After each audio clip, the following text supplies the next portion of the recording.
बंदो सतगुरु, बंदो सतगुरु चरण को करूं सो प्रेम प्रणाम।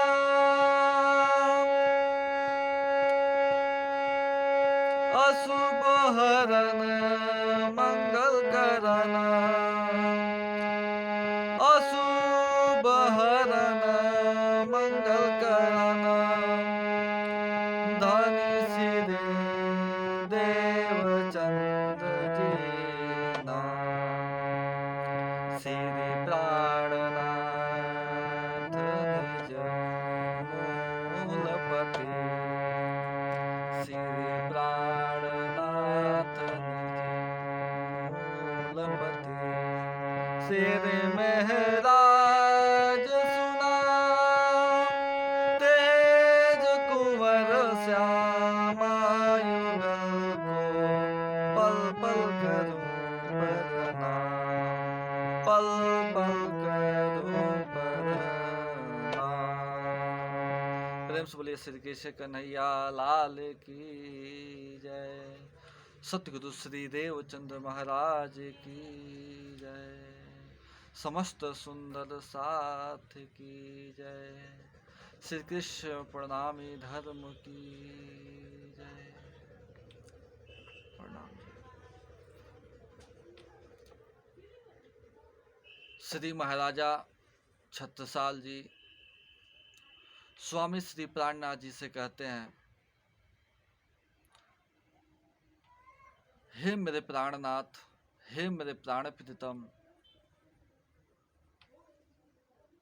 हमने वेद पुराण शास्त्र गीता उपनिषद और आपके मुखार बिंद से हमने चर्चाओं में अनेक बार हमने सुना है। आप कहते हैं कि परमात्मा का अंश ही ये आत्मा है, और हमने वेद पुराणों में भी पढ़ा है। वेद पुराण एक गवाही साक्षियां भी देती हैं कि ये आत्मा उस परमात्मा का ही अंश है। तो मेरे मन में एक आशंका, एक संशय है, जब उस परमात्मा का ही ये अंश आत्मा है, तो इस आत्मा को भ्रमात्मक ज्ञान में क्यों फंसना पड़ता है? इस आत्मा को माया क्यों घेर लेती है? और इससे कैसे निकलें, और भ्रमात्मक ज्ञान से हमें कैसे निकल सकते हैं, कैसे बचा जा सकते हैं? कृपया करके हमें बतलाइए और समझाइए। श्री महाराजा छत्रसाल जी की इस प्रश्न को सुनकर स्वामी श्री प्राणनाथ जी मुस्कुराते हुए कहते हैं, प्यारे छत्ता, ये आपकी बहुत अच्छी प्रश्न है।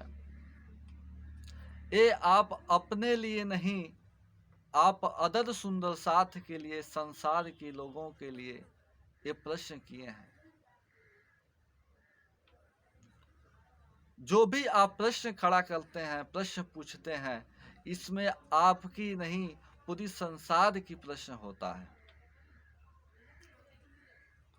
स्वामी श्री प्राणनाथ जी कहते हैं, जब आप इस प्रश्न पूछे ही हैं, तो आप मेरे शब्द को ध्यान से सुने और सभी सुंदर साथ एकत्र होकर शांति पूर्वक मेरी वाणी को सुने। स्वामी श्री प्राणनाथ जी कहते हैं, हे मेरे प्यारे सुंदर साथ जी, जब बारिश होता है, आपने देखे होंगे कि जब बारिश होता है तो बारिश का जल या पानी शुद्ध और स्वच्छ होता है। जब आसमान से बारिश होता है तो शुद्ध जल और स्वच्छ होता है। कब तक? जब तक पृथ्वी से उसका संबंध या संयोग न हो जाए, तब तक शुद्ध और स्वच्छ और साफ दिखाई देता है। जैसे ही पृथ्वी से उसका संयोग होता है, तो ही शुद्ध जल, स्वच्छ जल मैला दिखाई देता है, और मैला हो जाता है। उसी समय उसका कलर बदल जाता है, रूप बदल जाता है, जगह बदल जाती है। वो पानी शुद्ध था, कहीं नाले में गिरने से अशुद्ध हो जाता है, मिट्टी लगने से वो मैला दिखाई देने लगता है। पानी शुद्ध वही था जो बारिश से पहले, लेकिन पृथ्वी से संयोग होने से, मिट्टी से संयोग होने से वो मैला और अशुद्ध हो जाता है। और शरद कालीन की हवा के संयोग से, देखिए यहाँ पे भी संयोग की बात है और वहां भी संयोग की बात है, संबंध है। वहां मिट्टी के संयोग से पानी मैला दिखाई देता है और अशुद्ध हो जाता है, बल्कि स्वच्छ था। और यहाँ शरद कालीन की हवा चलने से जो मिट्टी के संबंध में, जो मिट्टी का कण पानी के नीचे बैठ जाता है। शरद कालीन की हवा चलने से मिट्टी का कण नीचे बैठ जाता है और पानी अपनी असली स्वरूप में आ जाता है। और अपनी असली स्वरूप में आ जाता है, और उसी को स्वामी श्री प्राणनाथ जी समझाते हैं। उसी भांति महाराजा छत्रसाल जी कहते हैं, उसी भांति हे सुंदर साथ जी, 5 तत्व और 5 तन्मंत्राएं, जिसमें आता है शब्द, स्पर्श, गंध, रूप, रस, और इंद्रियां, मन, चित्त, बुद्धि, अहंकार आदि के संबंध में ये आत्मा आती है। 5 तत्व और 5 तन्मंत्राएं, जिसमें शब्द, स्पर्श, गंध, रूप, रस, और इंद्रियां, मन, चित्त, बुद्धि, अहंकार के संबंध से आत्मा के अंदर भी भ्रम और भ्रमात्मक ज्ञान रूपी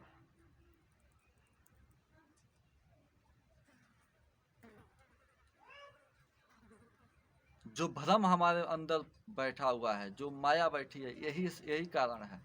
जिस प्रकार जो मिट्टी का कण के स्पर्श से संबंध आने की वजह से जल अशुद्ध मैला दिखाई देता है, उसी प्रकार आत्मा ये जो 5 तत्व, 5 तन्मंत्राएं और जो ज्ञान इंद्रियां हैं, चाहे इंद्रियां जो कर्म इंद्रिया चाहे ज्ञान इंद्रिया हो, इनकी संबंध से ये इसी के अंदर बैठा आत्मा भी उसी भांति ये भ्रमात्मक ज्ञान के अधीन हो जाता है या माया में फंस जाता है।